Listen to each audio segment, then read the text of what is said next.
రాష్ట్రంలో అధికారం రాకముందు రేవంత్ రెడ్డి ఊరూరా పోయిండు, వాడ పోయిండు, అక్కడ ఉన్న గుడిలల్లో దేవుళ్ళ మీద ఒట్టేసి మొత్తం కూడా కేసీఆర్ నాశనం చేసిండు మన తెలంగాణని, అప్పుల పాలు చేసిండు ధనిక రాష్ట్రాన్ని. ఒకవేళ మీరు కాంగ్రెస్ పార్టీకి ఓటేస్తే 100 రోజులలో మీకు హామీ పూర్తి చేస్తా అని చెప్పిండు అన్నాడు. 100 రోజులు అయిపోయిందా? ఎన్ని రోజులు అయింది ఇప్పటికి? మళ్ళీ వాళ్ళంతా మంచిగా ఇన్ని మూటలు ముళ్ళలు చదువుకొని రాహుల్ గాంధీకి ఇప్పటికీ 30 సార్లు 40 సార్లు పోయి ఢిల్లీలో ఇచ్చేసి వచ్చిండు. మళ్ళీ ఇక్కడ పేద ప్రజలకు ఇచ్చిన హామీలు ఎందుకు పూర్తి చేయట్లేదు? అసలు ప్రజాపాలన జరుగుతుందా, కన్ఫ్యూజన్ పాలన జరుగుతుందా, రాహుల్ గాంధీ పాలన జరుగుతుందా? మీరు ఒకసారి కాంగ్రెస్ వాళ్ళని అడగాలి. రాహుల్ గాంధీ గారిని వారు కలిస్తే తప్పే ఉంది అంటే వాళ్ళ పార్టీ హైకమాండ్ పార్టీ అధినేత కదా, పోయి కలిస్తే తప్పే ఉంది. రాహుల్ గాంధీని కలవడానికి మూటాముల్లా చదువుకొని ప్లేన్ టికెట్లు పెట్టుకొని అంటే ఆడికిడికి ఖర్చు పెట్టడానికి డబ్బులు ఉన్నాయి రేవంత్ రెడ్డికి. ఇక్కడ పేద ప్రజలకు ఇస్తా అన్న 2500 ఇవ్వడానికి డబ్బులు లేవు, 4000 రూపాయల పెన్షన్ ఇవ్వడానికి డబ్బులు లేవు, తులం బంగారంకి డబ్బులు లేవు, నిరుద్యోగ భృతికి డబ్బులు లేవు, రైతు రుణమాఫీకి డబ్బులు లేవు, కౌలు రైతులకు 15,000 రూపాయలకు డబ్బులు లేవు, ఉద్యోగస్తులకు జీతాలకు డబ్బులు లేవు. ఏడిస్తారు? మళ్ళీ వాళ్ళు ఎందుకు తీసుకుంటున్నారు జీతాలు? సంవత్సరం కాలం నుంచి రేవంత్ రెడ్డి జీతాలు ఎందుకు తీసుకుంటున్నారు? కార్లలో ఎందుకు తిరుగుతున్నారు? ఆయన ఇంకా కాన్వాయ్లు ఎందుకు పెట్టుకుంటున్నారు? ప్లేన్లు ఎందుకు తిరుగుతున్నాడు? హెలికాప్టర్లలో ఎందుకు తిరుగుతున్నారు? ఆయన ఓపెనింగ్ కి వస్తే డీజేలు ఎందుకు పెట్టుకొని వస్తున్నాడు? నీకైతే డబ్బులు ఉంటాయి, బరాబర్ నీకు డబ్బులు వస్తాయి. పేద ప్రజలకు ఇచ్చిన హామీలు పూర్తి చేయాలంటే ఖజానా నిల్లు. అంటే ఏ ప్రభుత్వం అయినా కూడా 100% ఇచ్చిన హామీలను అమలు చేయడం సాధ్యమంటారా? అంటే మీరు రాజకీయ నేపథ్యంలో ఉన్నారు కాబట్టి అట్లాంటప్పుడు రాజకీయ నాయకుడివి నువ్వు రేపు ముఖ్యమంత్రి కావాలనుకొని ప్రజలల్లో పోయి నువ్వు హామీలు ఇచ్చేటప్పుడు, ప్రజలల్లో పోయి నువ్వు మాట్లాడేటప్పుడు, నువ్వు ఓటు అడిగేటప్పుడు నిజం చెప్పాలి. నీ దగ్గర డబ్బులు లేవు అన్న విషయం రేవంత్ రెడ్డికి తెలుసు. ఆల్రెడీ తెలంగాణ ప్రభుత్వంలో డబ్బులు లేవు, సున్నా. కాళేశ్వరం పేరు మీద ఉన్న డబ్బులన్నీ ఉన్న నిధులన్నీ దోచుకున్నారు కేటీఆర్ కేసీఆర్. కాబట్టి ఉద్యోగస్తులకు జీతాలు ఇవ్వడానికి నిధులు లేవు అన్న విషయం రేవంత్ రెడ్డికి తెలుసు. తెలిసినాక కూడా నీకు కళ్యాణ లక్ష్మికి నీకు 1,00,000 రూపాయలు కాదు తులం బంగారం ఇస్తామన్న తప్పుడు హామీలు ఎందుకు ఇచ్చినావు? ఎందుకు ఇస్తాను? ఎందుకు తప్పుడు హామీలు ఇచ్చినావు? 2,000 రూపాయల పెన్షన్ కేసీఆర్ ఇస్తుండు, నేను వస్తే 4,000 ఇస్తానన్నావు, ఎందుకు ఇయ్యలే? 15,000 ఇస్తా కౌలు రైతులకి ఇయ్యనన్నావు, ఎందుకు ఇస్తలేవు? రుణమాఫీ 2 లక్షల రూపాయలు చేస్తా, ఇప్పుడు బ్యాంకులలోకి వెళ్ళి రుణమాఫీ తెచ్చుకోపోవని అన్నాడు, ఎందుకు ఇయ్యలే? నిరుద్యోగ భృతి 4,000 ఇస్తానన్నారు, ఎందుకు ఇయ్యలే? ఉద్యోగస్తులకు ఉద్యోగాలు ఇస్తానన్నాడు, ఎందుకు ఇయ్యలే? అంటే అవతల వ్యక్తుల నుంచి వస్తున్న వాదన ఏంటంటే దాదాపు 6.5-7 లక్షల కోట్ల అప్పు ఉంది, అంత ఉందని మాకు తెలియదు అని అంటారు వాళ్ళు. తెలియకపోతే నువ్వు హామీలు ఎట్లా ఇచ్చినావు? అసలు నువ్వు రాష్ట్ర అధ్యక్షుడు ఎట్లయినావు కాంగ్రెస్ పార్టీకి? కాంగ్రెస్ పార్టీ ఒక జాతీయ పార్టీ, అట్లాంటి పార్టీకి నువ్వు అధ్యక్షుడు అయ్యి నీకు అక్కడ ఎంత ఉంది, ఎంత ఫైనాన్స్ కండిషన్ ఉందో తెలియదు అని అంటే అసలు నిజంగా కూడా నువ్వు ముఖ్యమంత్రి అవ్వడానికి ఫిట్ ఉన్నావా? నిజంగా కూడా ముఖ్యమంత్రి అవ్వాల్సిన అవసరం నీకుందా? అంటే కేవలం పేద ప్రజలను మోసం చెయ్యొచ్చు అన్న నమ్మకం, అరే నాకు ఓటేసి నేను గెలవా అన్న నమ్మకం, అసలు గెలిచినా కూడా వీళ్ళని మోసం చేసినా నన్ను అడిగేటోడు ఎవరు లేడన్న నమ్మకం. బస్సు ఇచ్చినాం, 10 లక్షల ఆరోగ్య బీమా ఇచ్చినాం, రైతు బోనస్ ఇచ్చినాం, ఇలా అనేకమైన ప్రోగ్రామ్స్ మేము చేసినాం అంటున్నారు. రైతు సభలు సమావేశాలు నిర్వహించారు, గాలి మాటలు గాలి చేస్తారు. సన్న బియ్యం అంటున్నారు. ఈ సంవత్సరం కాలంలో ప్రజాపాలన పేరు మీద రేవంత్ రెడ్డి రాష్ట్రంలో ఏమన్నా చేసిండా అంటే గాలి మాటలు మాట్లాడడం, గాలి ప్రజాపాలన. మీరు ఏదో ప్రతిపక్ష నాయకురాలు కాబట్టి ప్రభుత్వాన్ని విమర్శించాలని కాకుండా నిజంగా నిజంగా ఉంది. ఒక తెలంగాణ బిడ్డగా చెప్తున్నా, బీజేపీ పార్టీ కార్యకర్తగా చెప్పట్లే, తెలంగాణ బిడ్డగా చెప్తున్నా. కళ్యాణ లక్ష్మి అప్పుడు పిల్లలకి పెళ్లిలైతే ఆడపిల్లకి కళ్యాణ లక్ష్మి చెక్ ఇస్తుండే కేసీఆర్ ప్రభుత్వం.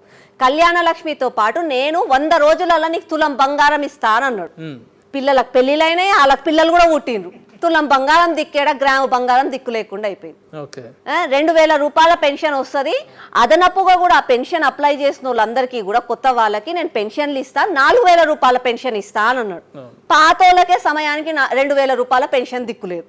మీరు ఇందాక అన్నాడు 10 లక్షలది హెల్త్ కార్డు ఆరోగ్యశ్రీ ఇస్తానన్నాడు. ఇప్పుడు గవర్నమెంట్ ఆసుపత్రికి పోతే జ్వరం వచ్చిందని చెప్పి పోతే టాబ్లెట్లు దిక్కులేవు. జ్వరం వచ్చిందని చెప్పి మలేరియా డెంగ్యూ లాంటి జ్వరాలు వచ్చినాయి అని చెప్పి గవర్నమెంట్ హాస్పిటల్లో అడ్మిట్ కావడానికి పోతే కనీసం అక్కడ పడుకోవడానికి బెడ్లు లేవు, ఇంజెక్షన్లు లేవు. అట్లాంటిది వీళ్ళు మాటలు మాట్లాడితే ఎవరు నమ్ముతారండి?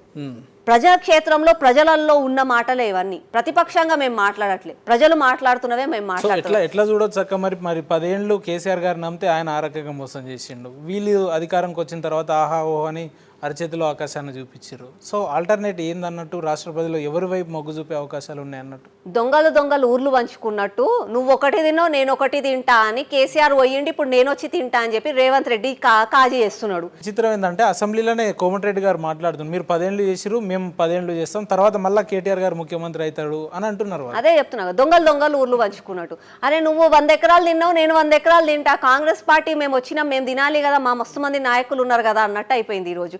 కానీ ప్రజల కోసం ఆలోచించట్లే. కాబట్టి ఈ రోజు ప్రజలందరూ కూడా ఒక దృఢ సంకల్పంతో ఉన్నారు. రేపు రాబోయేది ఒకవేళ ఎలక్షన్స్ అయితే బీజేపీకి ఓటేయాలి. దానికి కారణం ఏంటంటే కేంద్రంలో బీజేపీ పార్టీ ఉంది. అంటే కేసీఆర్ వస్తాడు, మంచి పని అయితే నేను చేసిన అని చెప్తాడు, డప్పు కొట్టుకొని చెప్తాడు. మంచి పనులు ఏమైనా సరిగ్గా కాలేకపోతే కేంద్రం సహకరిస్తలేదు, నరేంద్ర మోదీ సహకరిస్తలేడని చెప్తాడు. రేవంత్ రెడ్డి కూడా సేమ్ అదే మాట. ఆయన నరేంద్ర మోదీని అన్నాడు ఫామ్ హౌస్కి వెళ్ళిపోయాడు. రేవంత్ రెడ్డి వచ్చిండు. రేవంత్ రెడ్డి వచ్చి సన్నబియ్యం ఇస్తే నేను ఇస్తున్నా అని చెప్పి బ్యాండ్ బాజా తోటి డీజేలు పెట్టుకొని ఓపెనింగ్లు చేసిండు రేషన్ షాప్ లో. ఏదన్నా పని కాలేదు. మళ్ళీ నువ్వు తులం బంగారం ఎందుకు ఇస్తలేవు అని అడిగితే కేంద్రం ఇస్తలేదు, కేంద్రం సహకరిస్తలేదు. అంటే ఆ దొంగ అదే మాట, ఈ దొంగ అదే మాట. కొత్తగా ఏముంది మాకు? ఓట్లు వేసినాం కానీ ప్రజలలో మొహాలు మారినాయి కానీ ప్రజా పాలన అయితే మారలేదు. మెడలలో కండువాలు మారినాయి కానీ నాయకులు మారలేదు. కాబట్టి ఈ రోజు ఎలక్షన్స్ అయితే బీజేపీకి ఓటేస్తాం. ఈ రోజు ఎలక్షన్స్ అయితే బీజేపీని కావాలంటున్నారా? అదే కేంద్రంలో బీజేపీకి, రాష్ట్రంలో బీజేపీకి డబుల్ ఇంజన్ సర్కార్. రాష్ట్రంలో కూడా బీజేపీ ఉంటే అప్పుడు నరేంద్ర మోదీని అనే ఛాన్స్ ఉండదు కదా. కేంద్రంలో ఎట్లయినా బీజేపీనే ఉంటుంది. కాబట్టి రాష్ట్రంలో కూడా బీజేపీ తెచ్చుకుందాం.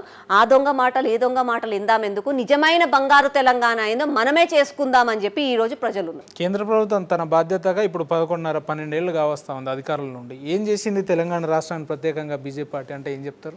బీజేపీ పార్టీ ప్రత్యేకంగా తెలంగాణకు చెయ్యంది ఏంది అని అంటే సమాధానం కేసీఆర్ దగ్గర ఉందా, రేవంత్ రెడ్డి దగ్గర ఉందా, కేటీఆర్ దగ్గర ఉందా?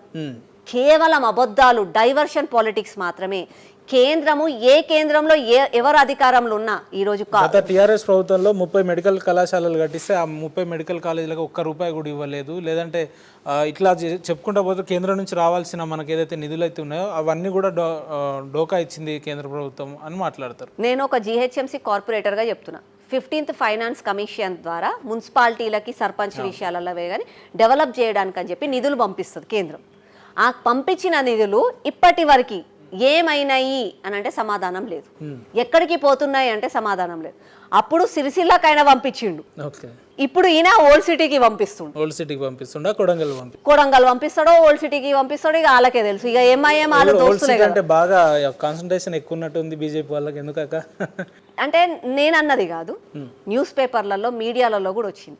మొన్న రీసెంట్గా ప్రాపర్టీ ట్యాక్స్ కలెక్ట్ చేసినప్పుడు మన జీహెచ్ఎంసీ పరిధిలో ఒక రికార్డ్ స్థాయిలో ప్రాపర్టీ ట్యాక్స్ పన్నులు కలెక్ట్ చేసింది. అందులో మీరు ఒక్కసారి చూడండి, ఓల్డ్ సిటీకి ఎంత వచ్చింది, లాస్ట్ ర్యాంక్ ఓల్డ్ సిటీ. కనీసం కరెంటు బిల్లులు కట్టరు.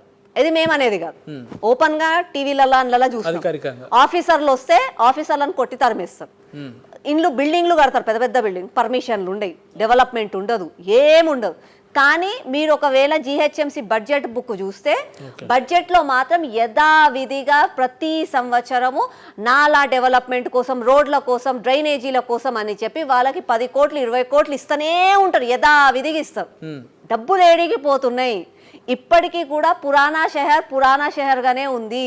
ఇప్పటికీ కూడా మురికివాడలల్లనే ఉంది. ఇప్పటికీ కూడా రోడ్ల మీద గుంతలే ఉన్నాయి. ఇప్పటికీ కూడా వర్షం వస్తే నిండిపోతుంది. కారకులు ఎవరు? ఎంఐఎం దోస్తానా. ఎప్పుడు అధికారంలో ఏ పార్టీ ఉంటే ఆ పార్టీ సంకన కూసోవాలి, ఆ పార్టీ తోటి మంచిగా దోస్తానా చేయాలి. వక్ఫ్ బోర్డు భూమి, వక్ఫ్ పేరు మీద భూములన్నీ కాజేయాలి. వీళ్ళు షాపింగ్ మాల్లు కట్టుకోవాలి, సినిమా థియేటర్లు కట్టుకోవాలి, వీళ్ళు కాలేజీలు స్కూళ్ళు కట్టుకోవాలి, హాస్పిటల్ కట్టుకోవాలి. వీళ్ళు మాత్రం రాజభోగాలు అనుభవించాలి. ఆ పేద ముస్లిం ప్రజలు మాత్రం ఎప్పటికీ అట్లాగే ఉంటారు. అంటే విచిత్రంగా ఉంది, మొదటిసారిగా ముస్లిం ప్రజల గురించి ఇబ్బందులు పడుతున్నారని ఒక బీజేపీ నాయకురాలుగా మాట్లాడుతున్నారు. ఎప్పటి నుంచో కూడా ముస్లిం ప్రజలకి తప్పుదోవ పట్టిస్తున్నారు. ముస్లిం ప్రజలను కేవలం ఓట్ల కోసమే ఈ కాంగ్రెస్ లాంటి నాయకులు, ఎంఐఎం లాంటి నాయకులు వాడుకుంటున్నారు. ఇప్పటికైనా మీరు కళ్ళు తెరవండి అని చెప్పి మేము పదే వాళ్ళకి చెప్తాం. కానీ పాపం అమాయకులు ఏదో మజ్బూరీతోని, ఒక భయంతోటి, ఇష్టం ఉన్నా లేకున్నా ఎంఐఎంకి ఓటేస్తారు. మీరు వాళ్ళని పోయి అడగండి, మనస్ఫూర్తిగా మీరు పోయి ఎంఐఎంకి ఓటేసిండ్రా అంటే ఓవైసీ పెద్ద దొంగ కానీ అయినా తప్పక ఓటేస్తున్నాం అని అంటారు. వాళ్ళే అంటారు. అదేదో నేను మరి అనేది ఎందుకు వాళ్ళే దొంగ అయినా అంటారు. కూడా ప్రతిసారి ఆయననే గెలిపిస్తున్నారు, వాళ్ళకు ఒక 15-16 సీట్లు ఫిక్స్డ్ అన్నట్టు ఎందుకు ఇస్తున్నారు? అంటే మనకు స్వాతంత్రం వచ్చిన తర్వాత ఎప్పుడైతే హిందూ ముస్లిం పేర్ల మీద దేశాలు విభజించిండ్రో అప్పటి నుంచి వీళ్ళు ఒక కేర్ టేకర్గా, అంటే ముస్లింల కోసం మాట్లాడేది నేనే అని చెప్పి ఏఎంఐఎం ఆ పేర్లనే ముస్లిమ్స్ కోసం మాట్లాడతామని చెప్పి పేర్లు మరి పెట్టుకొని ఆయన కాకుండా ఆల్టర్నేట్ లీడర్ ఎవరు ఉండరు మీరు చెప్పగలుగుతారా? కనీసం నిజంగా కూడా ముస్లింల కోసం మాట్లాడేది, ముస్లిం సంక్షేమం కోసం పాటుపడేది నరేంద్ర మోదీ గారి నాయకత్వం, నరేంద్ర మోదీ గారి ప్రభుత్వం అని మీరు ఈ మాట పూర్తి స్వేచ్ఛావాయువులతో చెప్తున్నారా? నేను డెఫినెట్ గా హామీతోటి గంట కొట్టి మరీ చెప్తాను. ఒకసారి మళ్ళా చెప్పండి. నరేంద్ర మోదీ గారి నాయకత్వం, నరేంద్ర మోదీ గారి నేతృత్వంలో పనిచేస్తున్న కేంద్ర ప్రభుత్వమే ఇప్పటి వరకు కూడా ఈ 10 సంవత్సరాలలో ముస్లిం ప్రజల కోసం, వాళ్ళ సంక్షేమం కోసం ఆలోచించింది, పని చేస్తుంది. నిజంగా కూడా మనస్తృప్తిగా మనసాక్షిగా చెప్తున్నా. ట్రిపుల్ తలాక్ తీసుకొచ్చింది ఎవరు? నరేంద్ర మోదీ గారు. ట్రిపుల్ తలాక్ తీసుకొస్తే హిందువులకు ఏమన్నా అవుతుందా, క్రిస్టియన్లకు ఏమన్నా అవుతుందా, బుద్ధిస్టులకు ఏమన్నా అవుతుందా, జైన్లకు ఏమన్నా అవుతుందా? మంచి జరిగేది పేద ముస్లిం ప్రజలకే కదా, పేద ముస్లిం మహిళలకే కదా. అట్లాంటి ఆలోచన 70 సంవత్సరాల నుంచి ఈ దోస్తానా చేస్తున్న కాంగ్రెస్ నాయకులకు ఎందుకు రాలేదు? మళ్ళీ దోస్తానా చేసిన ఎంఐఎంకి ఎందుకు రాలేదు? అమిత్ షా గారు కేంద్ర హోంమంత్రిగా ఉన్నప్పుడు చేవెళ్ళ సభకు వచ్చి ఒక మాట అన్నాడు, తెలంగాణలో మేము కనుక అధికారంకి వస్తే ముస్లింలకు ఉన్న 4% రిజర్వేషన్ తీసేస్తామని అన్నారు. ఆ మాట మీకు గుర్తే ఉందనుకుంటా. మరి దీన్ని ఏ రకంగా చూడాలి? ఆ రిజర్వేషన్ తీస్తా అన్నది తప్పు దోవ పట్టించి ఈ ఎడిటింగ్ అలవాటైన ఈ కాంగ్రెస్ నాయకులు చేస్తున్న మాటలు. కానీ నిజంగా కూడా తను ఏమన్నాడు, మైనారిటీలకు ఇస్తా అని అన్నాడు. ముస్లిమ్స్ని మైనారిటీలకి కన్సిడర్ చేయరు, ముస్లిమ్స్ బీసీల కింద ఉంటారు. మైనారిటీ, నిజమైన మైనారిటీలు మన దేశంలో ఎవరున్నారు? సిక్కులు ఉన్నారు, జైన్లు ఉన్నారు, బుద్ధిస్టులు ఉన్నారు, మళ్ళా పార్సీలు ఉన్నారు. వీళ్ళు నిజమైన ఎస్సీ ఎస్టీ ఎవరైతే ఉన్నారో, నిజమైన రిజర్వేషన్ ఎవరికి కావాలో వాళ్ళకి ఇస్తాము. కేవలం మతం పేరు పైన, రాజ్యాంగం కూడా చెప్తుంది మతం పేరు పైన రిజర్వేషన్ ఇవ్వద్దని చెప్పి. భారతదేశంలో బిఆర్ అంబేద్కర్ గారు రచించిన రాజ్యాంగం కూడా మతం పేరు పైన, కులం పేరు పైన రిజర్వేషన్లు ఇవ్వద్దు. మీరు రిజర్వేషన్ ఇస్తే వాళ్ళ సోషల్ స్టేటస్ చూసి ఇవ్వాలి అని చెప్తారు. అందులోనే ఉంది. ఉన్నదే మేము చెప్పినాం. ఈ ఎడిటింగ్ బాగా అలవాటయ్యి, కట్టు కాపీ పేస్టులు బాగా అలవాటయ్యి కాంగ్రెస్ నాయకులకు అననది అన్నట్టుగా, చెప్పనది చెప్పినట్టుగా తప్పుదోవ పట్టించి ఈ రోజు ఎలక్షన్లలో గెలిచి ముఖ్యమంత్రి కుర్చీలో కూర్చొని ప్రజలను మొత్తం ఆగమాగం చేస్తుంది. ఎందుకాక మరి బీజేపీ అంటే అదొక మతోన్మాద పార్టీ, లేదంటే ముస్లింలకు వ్యతిరేకమైన పార్టీ, వాళ్ళ అభివృద్ధిని నోచుకొని పార్టీ అని చెప్పి ఈ రకంగా మాట్లాడుతున్నారు. ఎందుకు ఆ రకంగా ఎందుకు పోర్ట్రేట్ అవుతుంది పొద్దున్న లేస్తే సామాజిక? అసలుకి మిమ్మల్ని అడుగుతున్నా, మీరు ఇన్ని సంవత్సరాల నుంచి భారతదేశంలో ఉన్నారు. నరేంద్ర మోదీ ప్రధానమంత్రి కాకముందు కూడా భారతదేశం ఎట్లుండేనో మీరు చూసి, నరేంద్ర మోదీ ప్రధానమంత్రి అయిన తర్వాత భారతదేశం ఎట్లుందో మీరు చూస్తున్నారు. అప్పటికిప్పటికి తేడా ఏముంది? అప్పుడు ముస్లిమ్స్ నమాజ్ చదువుతున్నారు, డైలీ 5 సార్లు నమాజులు చదివి. అప్పుడు మాస్కులలో పోయినారు, అప్పుడు మాస్కులు మొత్తం కన్స్ట్రక్షన్ చేసి, అప్పుడు కూడా మాస్కుల మీద లౌడ్ స్పీకర్లు పెట్టిండ్రు, అప్పుడు కూడా మాస్కులల్లో అజా చదివిండ్రు, అప్పుడు కూడా రంజాన్ చేసిండ్రు, అప్పుడు కూడా రంజాన్లల్లో హలీం తినడానికి అని చెప్పి రోడ్ల మీద బట్టీలు పెట్టిండ్రు. ఇప్పటికి అదే పెడుతున్నారు. ఇప్పుడు అట్లనే ఉన్నాం, అప్పుడు అట్లనే ఉన్నాం. తేడా ఏమైంది? వీటిలో ఈ రకంగా చట్టాలను తీసుకురావడంలో అంతరార్థం ఏంటి బీజేపీ? చట్టాలు తీసుకురావడం అంటే చట్టాల సవరణ చేస్తున్నారు. ఉన్న చట్టాలు అప్పుడు ఎవరైతే ఓట్ బ్యాంక్ పాలిటిక్స్ కోసం, అపీజ్మెంట్ పాలిటిక్స్ కోసం ముస్లిం ప్రజలను, పేద ముస్లిం ప్రజలతో పాటు భారతదేశంలో ఉన్న వాళ్ళందరినీ కూడా మోసం చేసిండ్రో అట్లాంటి కాంగ్రెస్ నాయకులు చేసిన తప్పులను ఇప్పుడు మేము సవరిస్తున్నాము. 370 ఆర్టికల్ పెట్టాల్సి వచ్చింది అని అప్పట్లో చెప్పిండ్రు స్వాతంత్రం. 370 ఆర్టికల్ పెట్టిన తర్వాత కూడా కాశ్మీర్ మన భాగమే కాదు, కాశ్మీర్ వేరే దేశం, మనం వేరే దేశం, దానికి వేరే జెండా, మనకి వేరే జెండా అన్నట్టుగానే ఇన్ని రోజులు బ్రతికినాం. కాబట్టి ఆ సవరణ తీసేసి సవరణ చేసి భారతదేశంలో ఒక అంగం కాశ్మీర్, భారతదేశంలో కాశ్మీర్ వాళ్ళు కూడా ఒక భాగం, వాళ్ళు కూడా మన వాళ్ళే అని చెప్పి తీసుకొచ్చిన చట్టమే 370 ఆర్టికల్. దాని తర్వాత సిఏఏ గురించి మీరు అన్నారు. సిఏఏ గురించి అంటే బార్డర్లు దాటి పాకిస్తాన్ వాడు, బంగ్లాదేశీ వాడు వచ్చి మన దగ్గర కూర్చొని మన ఆధార్ కార్డు, మన రేషన్ కార్డు తీసుకొని మన తిండి తింటూ, మన గాలి పీల్చుకుంటూ, మన మధ్యలో ఉంటూ మనకే ద్రోహం చేస్తున్నారు. కాబట్టి సిఏఏ అన్న చట్టం తీసుకొచ్చింది. ఎందుకు అనంటే, నువ్వు నా దేశంకి వచ్చే ముందు ఒక వీసా తీసుకో, నువ్వు మంచిగా బార్డర్ని దాటి రా, లీగల్గా వస్తే నీకు మంచి జరుగుతుంది. ఒకవేళ నా దేశస్తులు కూడా వేరే దగ్గర ఎవరన్నా ఉంటే వాళ్ళకి కూడా సిఏఏ చట్టం ఉంటుంది. అట్లా చట్టం తీసుకొస్తే ఉన్న వాళ్ళు టెర్రరిస్టులా కాదా, నా వాళ్ళ లేకపోతే ద్రోహులా అని చెప్పి తెలుస్తుంది అని చెప్పి అంటున్నాము. అంటే ఇప్పుడు తప్పేముంది అందులో? 11 ఏళ్ల కాలంలో ఎంతమంది టెర్రరిస్టులను చూసినాం మనం భారతదేశంలో అని అంటే, ఇక్కడ నివసించి ఈ దేశానికి జైగొట్టకుండా ఉన్న పాకిస్తాన్ ఎంతమందిని చూడలేదు, ఎంతమందిని చూడలేదు మీరు? ఏ రోజన్నా ఇండియా పాకిస్తాన్ మ్యాచ్ అయితే బయటకు పోయి చూడండి మీరు. ఓకే, పాకిస్తాన్ జిందాబాద్ అనే వాళ్ళు ఎంతమంది ఉన్నారు? ఓపెన్ గా ఉన్నారు కదా, కాంగ్రెస్ నాయకులే పాకిస్తాన్ జిందాబాద్ అంటున్నారు. అక్కడెక్కడో జరిగిందని మనం వినేవాళ్ళం, కానీ మన హైదరాబాద్ ప్రాంతం ఇలాంటి సంఘటనలు లేవు కదా మరి. అంటే అక్కడెక్కడో పాకిస్తాన్ గెలిస్తే ఇక్కడ టపాకాయలు వెలుచుకోవడం కానీ ఉన్నాయి, నిజంగా ఉన్నాయి. నేను ఇదేదో బీజేపీ కార్యకర్తగా చెప్పట్లేదు, ఒక భారతదేశీయురాలుగా నేను చెప్తున్నాను. నిజంగా మన దేశంలో ఉన్నాయి ఇట్లాంటివి. పాకిస్తాన్ జిందాబాద్ అనే వాళ్ళు ఎంతమంది ఉన్నారు మన దేశంలో? చాలా మంది ఉన్నారు. అరే మన దగ్గర ఉంటూ మన తిండి తినుకుంటూ మనతోటే మాట్లాడుకుంటూ పొద్దున్న లేసి పాకిస్తాన్ జిందాబాద్ అని అంటారు. అట్లాంటి వాళ్ళు నిజంగా కూడా మన దేశంలో ఉండాలా? 11 ఏళ్ల నుంచి బీజేపీ అధికారం, అందుకే కదా వెళ్ళిపోమంటున్నాం కదా. అలాని నీకు మన దేశం నచ్చదు, మన దేశ ప్రధాని నచ్చడు, మన దేశంలో ఉన్న వ్యక్తులు నచ్చరు, మన దేశ ధర్మం నచ్చదు నీకు. అట్లాంటప్పుడు నువ్వు దేశంలో ఎందుకు ఉంటున్నావు? మూటా ముల్లా చదువుకొని వెళ్ళిపో, రేపే పోరు. ఈడనే ఉంటారు, ఈడనే తింటారు, ఈడనే బ్రతుకుతారు, మళ్ళా పొద్దున్న లేసి మన మీద విషంగా చిమ్ముతారు.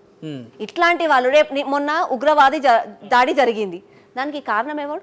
సరే బయటి నుంచి ఒకడు వచ్చిండని అనుకుందాం, ఆ బయట నుంచి వచ్చేటవాడికి ఒక సహకరించింది ఎవడు? మనోడే కదా, మన భారతదేశంలో ఉన్నోడే కదా. ఫస్ట్ ఆఫ్ ఆల్ అట్లాంటి వాళ్ళని చంపాలి కదా, ఫస్ట్ అట్లాంటి వాళ్ళని తరిమి కొట్టాలి కదా. మళ్ళీ అట్లాంటి వాళ్ళని ఎవరు పెంచుతున్నారు? అంటే ఇది బీజేపీ యొక్క వైఫల్యం కాదంటారా? అంటే యథేచ్ఛగా ఒక బార్డర్ దాటి లేదంటే విజిటర్స్ని ఈ రకంగా చంపుతున్నారు ఉగ్రవాదులు అని అంటే, దీన్ని ఎవరి లోపం ఉందంటారు, ఎవరి వైఫల్యం ఉందంటారు? గత 70 సంవత్సరాలు స్వాతంత్రం వచ్చిన తర్వాత మతం పేరు పైన దేశాన్ని విభజించిన వాళ్ళ తప్పిది అని నేను అంటాను. విభజించిన తర్వాత క్లారిటీ లేకుండా కూడా దేశ ప్రజలను ఇప్పటికీ కూడా ఓట్ బ్యాంకు కోసం వాడుకుంటున్న వాళ్ళది అని నేను అంటాను. ఆ రోజు నెహ్రూ హిందూ ముస్లిం పేర్ల మీద దేశాన్ని విభజించినప్పుడు వాళ్ళకున్న క్లారిటీ మన దేశానికి ఎందుకు క్లారిటీ ఇవ్వలేదు? మళ్ళీ మన దేశంలో ఎందుకు వక్ఫ్ బోర్డ్ చట్టము, నువ్వు ఏదంటే ఆ భూమి నీది అని అంటే నీకే ఇచ్చేస్తా అని నెహ్రూ ఎందుకు చెప్పిండు ఆ రోజు? మళ్ళీ ఆ రోజు హిందువులకు ఎందుకు చెప్పలే అది? ఆ రోజు నీ ఇస్లామిక్ కోసం అని చెప్పి నువ్వు మద్రాసాలలో నువ్వు చదివించుకో, నువ్వు వ్యతిరేకంగా మాట్లాడు, ఏం కాదు, అదే సనాతన ధర్మం గురించి మాత్రం మాట్లాడొద్దు అని ఎందుకు చెప్పిండు నెహ్రూ? మళ్ళీ ఆ రోజు ఎందుకు ఈ విభజించిన పాలిటిక్స్ చేసిండు? ఆ రోజు ఆయన కూడా క్లారిటీ తోటి ఉండి ఆ రోజు మన దేశ ప్రజలకు ఒక క్లారిటీ ఇచ్చి ఉంటే అయిపోయేది. ఇప్పటికీ కూడా కన్ఫ్యూజన్ లోనే ఉన్నాం. నిజంగా చెప్తున్నా, ఇప్పటికీ కూడా కన్ఫ్యూజన్ లో మనం బ్రతకడానికి కారణం ఈ నెహ్రూ, ఇందిరాగాంధీ వీళ్ళ డైవర్షన్ పాలిటిక్స్. వాళ్ళకే క్లారిటీ లేకుండా సగం అటు సగం ఇటు అనుకుంటా, కాలటు సైకిల్ స్టాండ్ లాగా అక్కడిక్కడ వండుకుంటా దేశ ప్రజలను ఇప్పటికీ కూడా అయోమయం చేస్తున్నారు. ఆ రోజు మతం పేరు పైన మాట్లాడి విభజించిండు, ఈ రోజు కులం పేరు పైన, ఇప్పుడు కొత్తగా కులగణన పేరు తీసుకొస్తున్నాడు ఈయన రాహుల్ గాంధీ. మళ్ళీ ఇన్ని రోజులు అధికారంలో ఉన్నప్పుడు ఏడిపోయింది కులం? అధికారంలో ఉన్న వాళ్ళకి ఆ రోజు కులం గుర్తురాలే. ఆయన అధికారంలో కాంగ్రెస్ పార్టీ ఉన్నప్పుడే కాశ్మీర్ పండితులను చంపిండు, మళ్ళీ ఆ రోజు కాశ్మీర్ పండితుల కులం గుర్తుకు రాలే. ఆ రోజు ఎందుకు గుర్తుకు రాలే? మళ్ళీ ఈ రోజు ఎందుకు కొత్తగా గుర్తుకొస్తుంది ఆయనకి? కేవలం విభజించు పాలించు, డివైడ్ అండ్ రూల్. ఆ వారసత్వం ఎక్కడైతుందో కాంగ్రెస్ పార్టీ వారసత్వం బ్రిటిషర్స్ నుంచి తెచ్చుకుంది. ఆ బ్రిటిషర్స్ వాళ్ళు వచ్చే రోజు డివైడ్ అండ్ రూల్ చేసిండ్రు, వీళ్ళు కూడా అదే చేస్తున్నారు, ఇప్పటికీ అదే చేస్తున్నారు.